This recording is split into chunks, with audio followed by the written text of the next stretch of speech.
When talking about water and land, we usually think land is safer than the water. But actually, there was a small period of time, a very small amount of time in the Earth's history, when the life in water was way safer than on land. This was way before dinosaurs existed. Oceans and seas offered you a better chance of surviving. This was the Lopingian. The Lopingian is the last epoch of the Permian.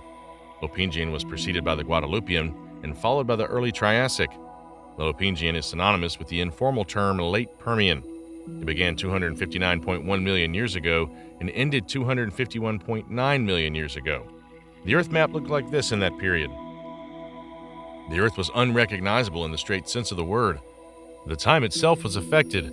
There were 22 hours in a day. This was caused by the fact that the moon was a lot closer to the Earth. Africa, the Americas, Antarctica, India, Australia, and some parts of Europe were all together, forming one big continent called Pangaea. There were only 3 oceans called Tethys, Paleo-Tethys, and Panthalasic Ocean. The last one is the biggest one, occupying over 60% of the surface of the Earth, 2 times bigger than the Pacific Ocean that we know today. Surprisingly, the life of these oceans were more tamed. There were sharks which evolved 200 million years earlier. Helicoprion was a 26-foot-long shark but died by the Lopingian, making the ocean safe and empty of giant life. There were still relatives of this shark, but not that big, the biggest one being Helicampidus, 6.5 feet long, not a big threat since his teeth were designed for softer animals, not for bones. Other shark-like creatures, sphenacanthids and hybodonts, growing no more than 3.3 feet. The Eurypterids were sea scorpions, but not a big threat. Due to the Capitanian mass extinction event that occurred 2 million years prior, every marine group wasn't doing well. During Lopingian, we can see some trilobites, ammonoids, and cephalopods, but not in a great number or size. At this point, the waters of the Lopingian were quite boring. But you got no breaks on land. There was a war for survival. One of the most dominant species of that time was the Gorgonopsids. They were discovered back in 1876. They had deep-set teeth, parasagittal gaits, long narrow skulls, razor-sharp elongated incisors and canines, making them one of the first saber-toothed predators. This made them look a little bit like saber-toothed cats such as Smilodons, but they appeared to be Therapsids, like Inostrancevalians, who existed before them, who were more closely related to mammals than reptiles but still weren't mammals. Gorgonopsids had been around during the Permian Period.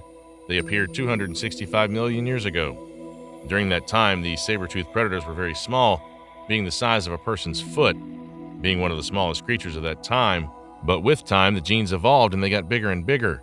The eradication of the Inostrancevalians led to the appearance of the largest Gorgonopsids of all time during Lopingian, Inostrancevia. It was the largest terrestrial predator of the late Permian. Adults could be over 11 feet, weighing over 1,000 pounds. They possessed extremely sturdy long limbs, making Inostrancevia durable and super fast, outpacing medium to medium-large herbivores and easily hunting them. They possessed elongated post-canines and supersized upper canines. They were 6 inches long, making them one of the largest teeth among non-mammalian therapsids. They were easily slicing through flesh. You definitely don't want to run into this apex predator. Inostrancevia were widespread in parts that now include Africa, Asia, and European Russia. It appears that this saber-tooth was very adaptive. They were found in habitats like warm floodplains in South Africa and cold desert in Russia. Living in this cold desert, paleontologists think they may have had fur, but it's not confirmed. Late Permian also was home of another dangerous gorgonopsid called Pravoslavlevia, a medium-sized suchogorgon, allowing these gorgonopsid species to have dominance over many ecosystems, also making Permian Russia territories a place you would not want to visit. Although it was much worse in South Africa, where a subfamily of giant gorgonopsids had independently evolved alongside Inostrancevia, and they were the Rubidgea, distinguished by robust skulls, lack of parasphenoid bone, frequent tooth replacement, and the possession of deeply serrated teeth that were likely even better for cutting than those of Inostrancevia, as demonstrated by Rubidgea Atrox, a species of gorgonopsids who resided in South Africa and Tanzania of our days. Sometimes they grew to be 10 feet long. Also, what was really impressive was its skull, as it took up over 15% of an individual's total body length. They did not have a very strong bite, reconstructions indicating a bite force of 715 newtons, only 20% more powerful than the bite of a wolf, but only one of these Rubidgea could slaughter an entire existence of ecosystems, and unfortunately mostly they were in packs. It's believed they coexisted together with Inostrancevia too. This was a planet of gorgonopsids, and they were dominating on the land, and that's why the water was a safer choice. The Lopingian was home to other dangerous predators too, one of them being Therocephalians. It originated during the Middle Permian. Unlike the Gorgonopsids, they didn't achieve large sizes, with species found across Russia, Antarctica, Africa, and China of our days. A small number of them were even herbivores, the majority of them being carnivores. Also, they could be confused for Gorgonopsids. These two had relatively large skulls and similar body plants, but there were key differences with Therocephalians, tending to have broader, deep skulls, smaller, straight teeth, shorter bodies, and more compacted builds, and as mentioned, they were more diverse, resulting in many developing hunting techniques not seen in Gorgonopsids. Also, there were changes in these species. The dog-sized Ishibengops and Eucambersia were venomous. Some of them were semi-aquatic creatures like the Proterosuchids. Out of all the Therocephalians, the one that stood out the most was the Mascarinus, the jaguar-sized predator with a lion-sized hand. It was equipped with numerous very sharp conical teeth, and its disproportionately large head suggested a fairly strong bite, with powerful forelimbs, dealing out damage with its razor-sharp teeth and powerful jaws. It was one of the only non-Gorgonopsids achieving apex predator status. Not as successful as Mascarinus, there were bigger Therocephalians, including the Megaweitzia, a 9-foot-long predator who prowled European Russia. First half of the Lopingian today is known as the largest Therocephalian, and based off fossilized feces, they were hunting Dicynodons and had a venom gland that would deliver a fatal amount of venom, killing the prey.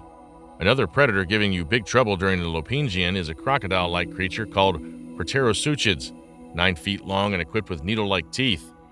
These groups were reptiles, terrestrial and semi-aquatic animals, and were found on all continents besides North America and Antarctica. Chroniosuchia, also crocodile-like creatures that had extensive armor on their back, perhaps to protect them from attacks from other predators, sometimes being fully terrestrial and sometimes semi-aquatic. Primitive amphibians were thriving on Pangaea.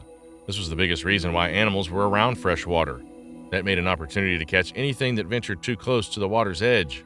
Of the numerous families that existed, the most lethal to human would be Inostrancevia, a family of tetrapod which living amphibians likely descended from.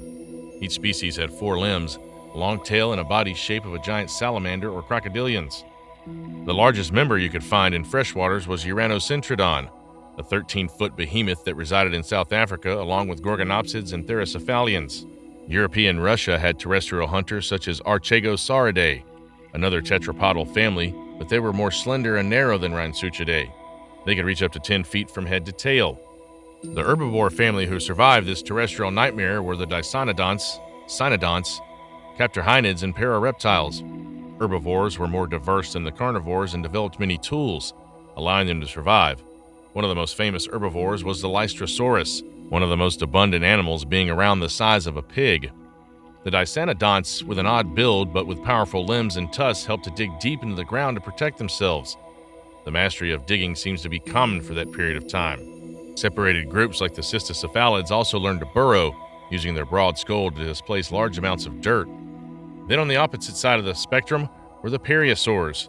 They took a different route and became armored tanks and often had large bony scutes that were set into their skin and highly ossified, dense, heavy bones that provided additional protection. They were among the largest of the late Permian animals. The most famous member, Scutosaurus, having weighed over 1.2 tons and being similar in length to large Gorgonopsids. Scutosaurus was a slow-moving animal, relying on its armor to survive. Its defensive capabilities were also boosted by spikes on its skull and muscles that were so dense they were basically impenetrable. Additional herbivore groups worth mentioning include Kingoridae, Imidopidae, Bidentelia, and Divinidae. As wild as the late Permian was, it didn't have dangerous giants patrolling the skies. There were the griffin flies and the Paleo-Dictyoptera, which looked scary, but they were harmless to large animals and weren't abundant. Out of all the animals flying around, the biggest was the Vigeltosauridae, a family of gliding reptiles that grew no larger than a bat. These guys weren't dangerous, eating only insects and spending most of their days in trees. Also, one problem in this period of time was the motherland itself. Large portions of land were uninhabitable, with average temperatures suggesting 95 degrees Fahrenheit, making it twice as hot as today's temperatures. These high temperatures contributed to severe aridity, resulting in absolutely massive deserts near the equator. To the north, you had the central Pangaean Mountains with a nightmarish climate for today's Earth. But if you stick around approximately 252 million years ago, the late Permian was nothing compared to the apocalyptic wasteland that Earth was, also known as the Great Dying. It was considered the worst extinction event of all time. It's believed that this doomsday started from the eruption of the Siberian Traps, or rather it was caused by the eruption that caused the Siberian Traps, a large region of volcanic rock in Siberia with the same size as Western Europe. These eruptions are unlike anything ever seen by humanity, causing lava flows of 0.6 miles thick. You'd probably die from the overheating of the planet or die from choking on the constant spewing of different gases that led to drops in oxygen quality and quantity. Some studies report that these volcanic eruptions cause significant damage to the ozone layer, which may have increased ultraviolet radiation by over 5,000%, with 57% of biological families and 83% of genera gone extinct.